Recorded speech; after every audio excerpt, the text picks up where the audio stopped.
And we're back with the Costello Coaching Podcast. I'm here with Andrew Rohrbach. Hey, everyone. I like when you do the, hey, everyone, it's Andrew Rohrbach. Do I do that sometimes? Yeah, you hey, did everybody. it in the last one. Andrew Rohrbach here. Yeah, exactly. No, and today is a great topic, life after baseball. And what brings me to this is actually a piggyback off of last week when we were talking about the cure to burnout. And we learned through the research and study that actually, and you enlightened me on this, when people have a plan B, it's actually best for their current career. So when guys are baseball players and you ask them, hey, what would you like to do after baseball? Oh, I don't think about that. I just have a plan A. That's not technically the healthiest mindset. So if you want to expand on that to kind of refresh the people from last week, and then we can get into what spurred my thoughts behind this. Yeah, sure. So, yeah, just piggybacking on that. It's plan A, plan B, whatever it is. Some people call it something different. But the research basically states that when you're all in on one thing, that thing becomes more of your identity.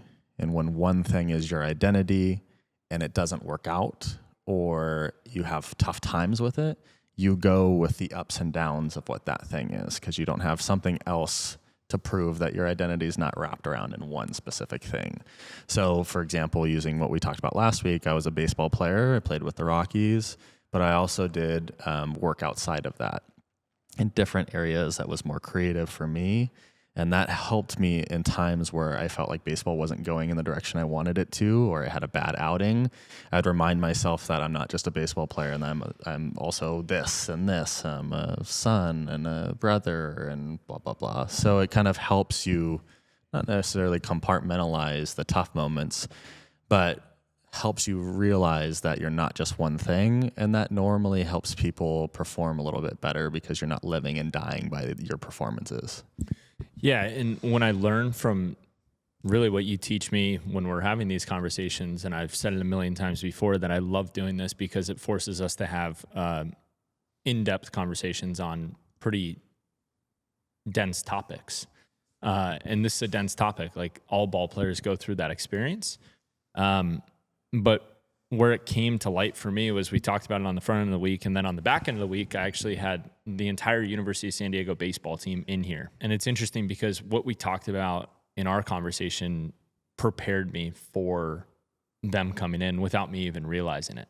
And so I could just really look into these kids' eyes and kind of see where they're at because I've been there before. And what I mean by that is the coach had texted me in the middle of the week and said, hey, could we bring the guys in and get a little Costello energy in them? I was like, yeah, sweet. So the whole team rolled off, all 35 players. I took them through 25 minutes of breath work. And during that exploration, I could just see their bodies soften in the room. You could just feel it. You know, there's an oxytocin release with all this breathing, and it's actually what I'm certified to do, performance training, breath work. And then I took them through a visualization. And I took them through the visualization, and I let that do the work. One of the key moments of the visualization was take yourself to the happiest moment you've ever had as a baseball player. And they went there, and I gave them time, and I gave them language around getting there. And I'm pretty sure most of them got there and got a vision from that. And then the whole intention was, okay, now see yourself out in Malibu with the ocean in the background. You're playing baseball against Pepperdine, and you're creating that happy experience now. You can feel it in your body. Your body knows what it feels like. Now do your best to go create that reality. And if you felt it, then you have an opportunity to create it. Very hard to not feel something and then go create it, right? And so they did that, and I didn't give them any coaching. I didn't want to teach them anything. I just let them do the visualization and let the visualization do the work. They went through an entire workout. And the way that they were looking at me at the end of the workout versus when they all arrived was completely different. They had a different look, like they were looking for something from me, like whether it was some knowledge or some insight. And I wasn't going to give them a rah-rah speech or anything like that. I gave them 2 minutes of authenticity where it was just like, hey guys, I said something like, I've been in your shoes before where there's a lot of uncertainty. Like there's a lot of uncertainty with how your season's going to go. There's a lot of uncertainty with what's after baseball. There's uncertainty if you're going to play this year, if you're performing to your expectations, your coach's expectations. And I told him, I said, no matter what's after this, that's okay. You just do your best to recreate those happy moments in this season and just control that for now. And if it's enjoying a workout and an experience in here, and that's part of your season, that's part of it. If it's playing an actual game, go do your best to do that. If it's a team meal after, it's a team meal. And really just anchor them into that moment, because the rest of the stuff is going to figure itself out. But it stemmed some questions from the coach after, which was cool, which was, hey, love what you said to the boys. It would be great if you could kind of expand on some of those things and talk about maybe life after baseball or, things like that to help them understand, what they can create in their college experience.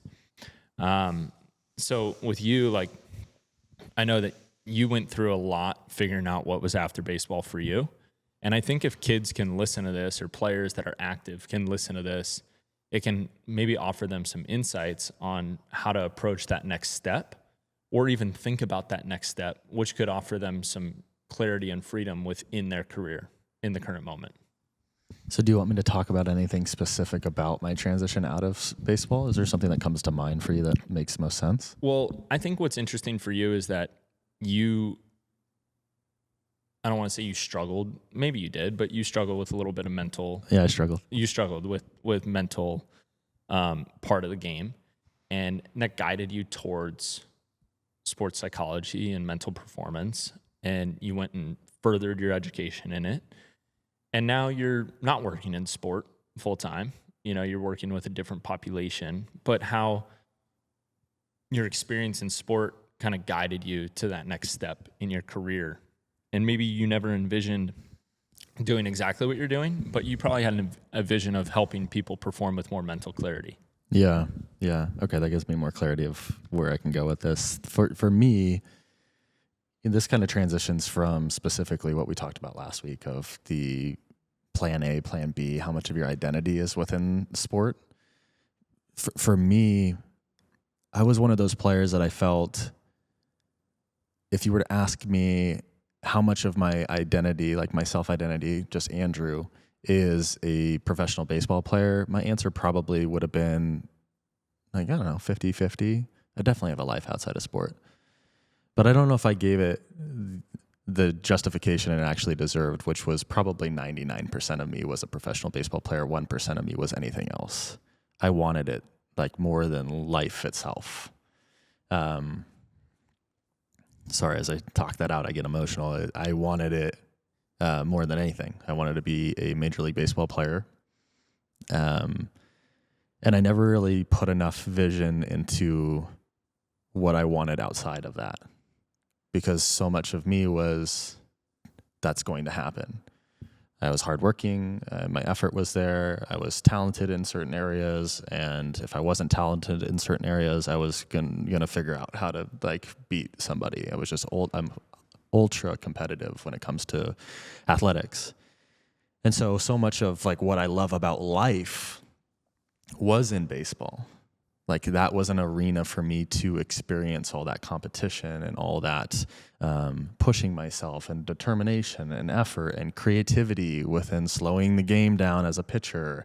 There was just so many different things about who Andrew is that baseball was the perfect arena for that. Now I'm answering this question as of today in 2026. I stopped playing in 2018. I would have never been able to answer this question like that in 2018. Because I didn't realize that. And that's the thing that I think a lot of people struggle with, is so much of what they've done in their life is be a baseball player and what that gives to them. But they don't put enough value on what baseball is teaching them about themselves, other than they can throw a 95-mile-an-hour fastball, hit 30 home runs a game. There's so much that baseball's teaching you about how you deal with adversity and how you come together as a teammate, and what type of teammate are you, and what type of leader are you, and what those skills are that you're actually acquiring in the process. And those are the skills that can be transferable to wherever. This is why a lot of employers like hiring former athletes, You understand what's feels like to be a part of a team. And you just don't get there until you go through that process. And for me, I want to give the viewers something to think about.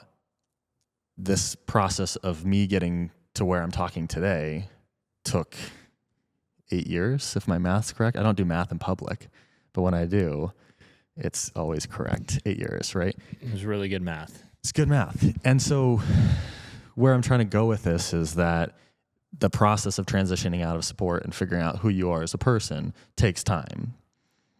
But what you can do right now is start to ask yourself, what am I learning from the sport that I'm currently playing about myself? What are these skills that I'm really developing as a baseball player, softball player, soccer player, whatever it ends up being? And what other arena can I put those into? And that's the fun part that people don't talk about, because it doesn't seem fun when all you want to do is the other arena that you just got out of, but you get to choose the other arena that you get to do these things in. And when you empower people to go, what other arena do you want to be the best version of yourself, or the best version you think you have that sport taught you? Where do you want to put that? That's a question that takes time to get to. But that kind of goes back to the plan A, plan B is right now, see other areas of your life that you're curious about. Most of them are in school. What areas of school are you interested in? Where's the world going? Do you like social media? Do you like this? Ask yourself what you're curious about, so you can give yourself an opportunity of listening to your body tell you what direction you want to go, and then connect it back to I've already developed a lot of these skills and I can do it. I just have to give myself time to go through the transition process of not being the athlete anymore, but instead taking the skills and putting them into another arena. So good. One of the coolest things you do for me as my friend is you'll offer me journaling prompts. And I love the questions that you ask for a journal. You go through the exercise of writing it down and working through it, and it provides so much clarity. And so as I'm listening to what you're saying, I'm thinking of a journaling prompt for a high school player that it might be over soon, or a college player might be over soon, or a minor leaguer that just got released after spring training, or whatever, whoever the person is in the transition they're going through. Heck, it could be anyone going through a transition and a shift in an identity. And, what skills have I acquired in this craft that I've put my entire life into over the past X amount of years, and where can those skills show up in other parts of my life? I think that's a great question to ask yourself. If you're to write that thing down and do your best to answer that, you'd end up looking at the piece of paper and looking at the words that you wrote down and realizing how much value you offer to the world. And I think that's, when we talk about identity, I think that's the biggest hurdle that athletes have to overcome, is because they feel like their only value that they've provided to the world or to a marketplace to this point is their athletic ability. And the truth is, you are more than a baseball player. You are more than whatever you do.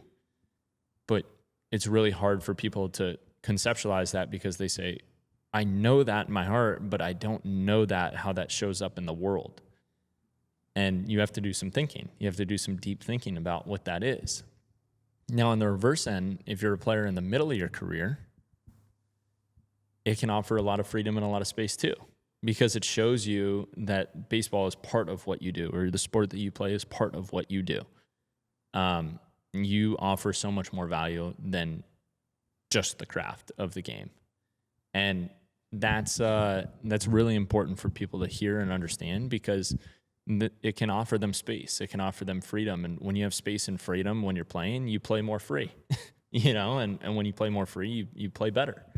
So it's deep thinking. It's, really high level stuff, but I think it's simple also. Yeah. And I want to add on top of that, because as you were talking, it reminded me of why I struggled so much to get to that point of just even exploring something else, was because I was so busy just being mad at myself for not making it. I was so mad at myself.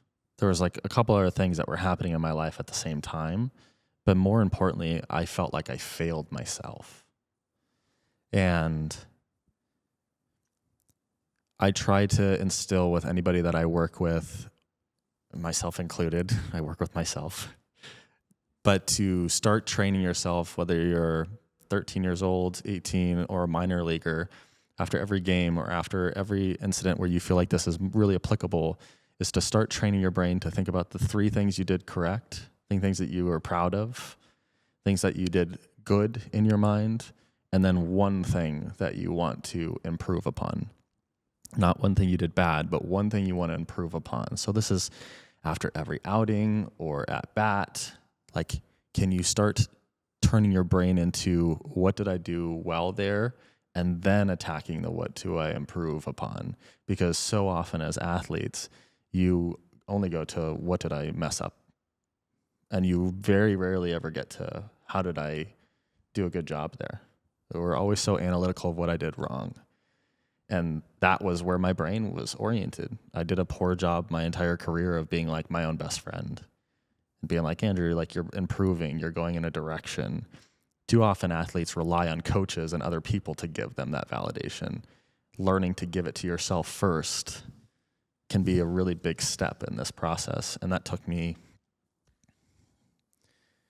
4 or 5 years to like understand the concept. I mean, I started to see a therapist after baseball because I was just so messed up. I was like, life just doesn't make any sense. I'm not entirely sure what's going on here. And there were so many different moments in therapy that my therapist would be like, hey, look how you're talking to yourself. And I just couldn't connect the dots that I shouldn't be talking to myself like this. Like this is how I was successful in my head. If I just beat myself into the ground, I use it as a motivational technique to push myself forward. But that's not the only way to do it. It just was the way that I learned to do it. It doesn't mean it's wrong, but there's other ways to motivate yourself. And beating yourself into the ground is one that is very common in athletics, especially high performers in general. Is just like, what did I do wrong? How do I improve this? Like, let's go, come on, push yourself, rather than going, hey, okay, like what did I do well here? Great. All right, then what do I want to improve on here? Okay, no problem. It's just a gentler approach that gives you an option to kind of be your own best friend. So you can start training your brain to be like, life's hard, man. Like we were talking about transition out of sport. That's hard, very hard. Like nobody gives it the credit it deserves. A lot of people are really lost. I was one of them for a long time. I'm just now starting to come into like normal Andrew. And I'm not saying it's going to be like that for everybody, but it takes a long time. So giving yourself an option to be your own best friend during the process could be a first step in going to back to your point. It's just like, how can I just like think about the ways I can be my own best friend and improve and think about things in the way that I'm not a failure. How many high performers, whether you played with them, around them, I mean, you know, a lot of people that have succeeded at a really high level in sport were the type of people that talk to themselves that way. When I say that way, like were kind to themselves. Do you notice that most high performers speak to themselves in a kind way or a debilitating way? Yeah, I mean, that's a tough question. It's like a generalization, but I'm just saying like the people that you're around, like. Yeah, I don't, that's a good question. I don't think that generally people are very good at this. Like innately, I feel the brain is designed to figure out what's wrong. It's just innate, like biology. It's just, that's what it does. It's not designed to be like, hey, everything's going good. It's what's going wrong. Where do I orient myself around this situation? So to answer your question, I don't think anybody's good at being their best friend and using all of the examples, but I think the highest performers are the ones that learn the different processes that work for them. Whether they're beneficial or not is a question you can ask later based off of the topic that we're having, which is transitioning out of something. But they just understand how to deal with themselves a little bit more. So some of them, like for example, I was a rather high performer at the Division I level, and then pro, I got hurt rather early and wasn't really able to prove a lot of what I thought I could do. But I found for myself to be successful at the Division I level was to quote unquote motherfuck myself constantly on the mound. Like if I threw 2 balls in a row, Andrew, what the F are you doing? You like, well, come on, dude. Like, and I use it as a motivational technique. So for my example, I understood that helped me get out of my conscious mind into my subconscious to be a little bit more actionable and be more aggressive. And that helped me get results. But then outside of life, I did the same thing. And that didn't help me get results. Right? So to answer your question, it's a little tough because I think I just learned how to deal with myself as an athlete. But then when we're talking about dealing with ourselves outside of sport, that's a whole entirely different conversation that not a lot of high performers that I found have a good idea around who they are outside of what they're achieving and what their identity is as a high performer, whether it's athletics or business, et cetera, et cetera.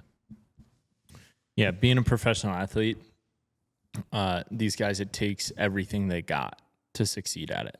You know, it takes everything that they got. All your mental energy, all your physical energy. You know, it's why they need an off season. Like in no other line of work, do you get 4 months off, and then it's 8 months of go, and then 4 months of reset. And then in those 4 months of reset, they're just preparing basically the entire time for that 8 months of go. And so they just do that over and over and over again. And then it all of a sudden stops, and it's like, all right, transition into what a quote unquote normal life is. Yeah, there's also that's like a huge transition. Yeah, I wrote my thesis on professional athletes transition out of life, out of sport, and how it kind of relates to life satisfaction was the title of my thesis.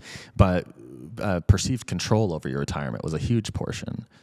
So how much control did you have over deciding to stop play?